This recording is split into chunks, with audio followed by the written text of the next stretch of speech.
We're going to be looking at how best to answer some of the accusations against Israel. We're going to be looking at an acronym called HORSE, which stands for Human Rights, Occupation, Racism, Settlements and Excessive Use of Force. Let's have a look at how to answer those criticisms of HORSE.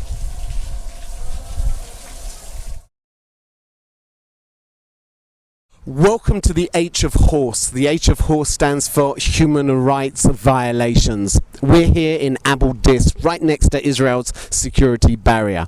There's no symbol, there's no argument. You're going to hear more than Israel is creating a wall, an apartheid wall, etc. The issue with human rights is crucial.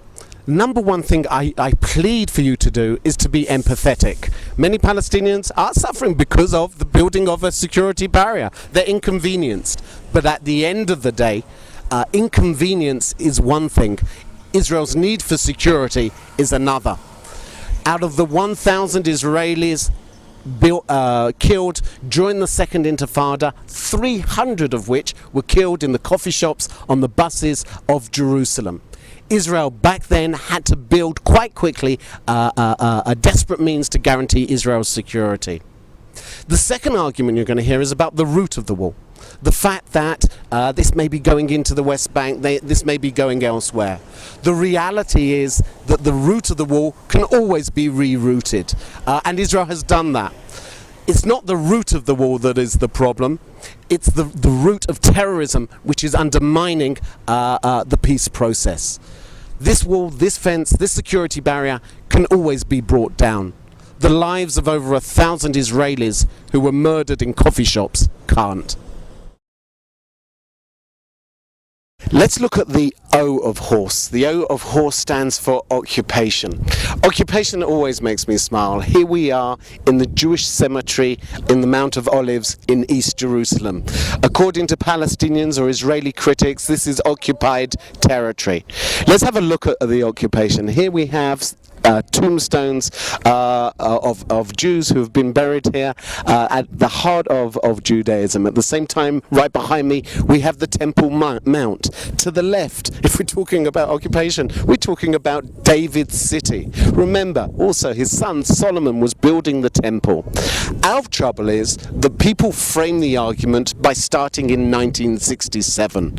We've got to take the argument back a few thousand years in order to really understand and reinforce the claim of the Jewish people to this land.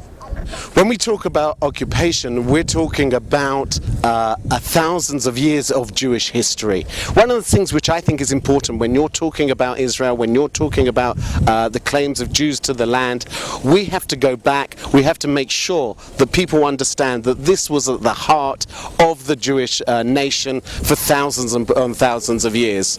The success of Palestinian propagandists is that they have rewritten history to say that all of this, all of East Jerusalem, is occupied land. Jerusalem, as you can see, is the very heart of the Jewish people. Let's look at the R of HORSE. The R of HORSE stands for racism. We've come to Israeli Parliament, the Knesset, to really understand what democracy means. When people say Israel's racist, they're trying again to delegitimize the state of Israel. Is there racism in Israel? Of course there's racism in Israel. There's racism in England, Australia, wherever there's people. But what the allegation against racism is an attempt to delegitimize the state of Israel, compare it to an apartheid state, compare it to something which shouldn't be recognized. It's war by other means. In the Knesset, you have Israeli Arab members. You have Israeli Arabs who have their own parties which represent the Israeli Arab community. These members of Knesset have full rights. We've had Arab members going to Libya to talk to Gaddafi. One Israeli Arab member even was a part of the recent flotilla against the policy of the State of Israel. What we're looking at here is not a racist country. There's racism within Israel, but again, remember what they're talking about, an attempt to delegitimize the State of Israel by other means. Let's look at S. S stands for settlements. One of the major arguments you hear continually, especially with the renewed peace process and negotiations that are going on is that without settlements, without stopping settlements, you can't have peace. It's a somewhat questionable claim.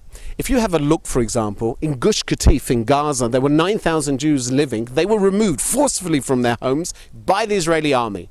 Only thing that was left, greenhouses and synagogues. Day 1, the greenhouses are destroyed. Day 2, the synagogues are burnt. Day 3, we have missiles coming over into Israel. 6,000 rockets are launched from the area which was Gush Katif into the south of Israel.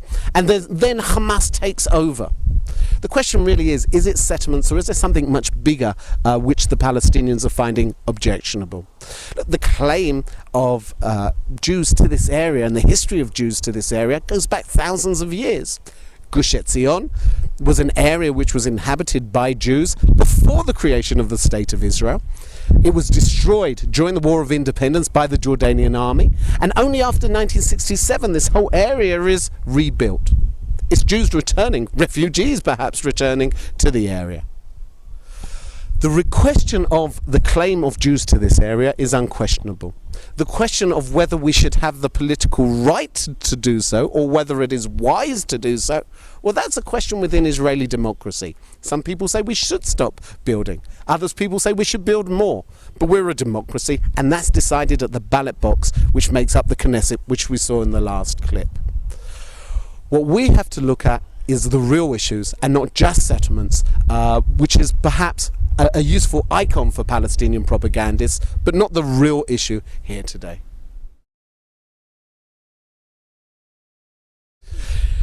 E is the final letter in horse, and it stands for excessive use of force. It's a claim that Israel always uses disproportionate use of force against any violence which is used against it. Let's go to Sderot and understand the real problem that many of the residents are facing after Israel left the Gaza Strip. We're afraid. We're afraid. There's a trauma. It's hard to go outside. People aren't sleeping in their bedrooms. פחד להיות פה. לא יודעת לאן ללכת. אנחנו 7 שנים במלחמה, יום יום, דקה דקה, שעה שעה, יושנים, אוכלים את זה, מתקלחים עם זה, נושמים את זה. אי אפשר לחיות ככה. אי אפשר לחיות ולחכות מתי נופל הקסאם ואיפה. זה ממש הפך להיות רולטה רוסית. יכול לעמוד כל רגע. Once you understand what you saw in that video, the fact that people in Sderot in the south of Israel, around 1 million Israelis altogether, only have 15 seconds to run to a shelter because missiles are being fired from Gaza. The question of what is a response which is proportionate is an interesting question. I always argue that Israel's response actually is disproportionate, because if it actually was a proportionate response, for every missile that was fired from Gaza to a kindergarten in Sderot, we would proportionally fire a missile back at a kindergarten in Gaza. For every rocket which was launched at a hospital or at a school, we would proportionally launch a missile back at Gaza. The reality is, yes, Israel's answer is disproportionate because we refrain from targeting those areas and those targets, civilian targets, the Palestinians do. If it was an eye for an eye, everyone would be left blind. We've come to the end of our class on horse, H-O-R-S-N-E. What we need to do now, go through those clips again, really understand some of the arguments we've done. This is a key class, and I hope you've enjoyed it.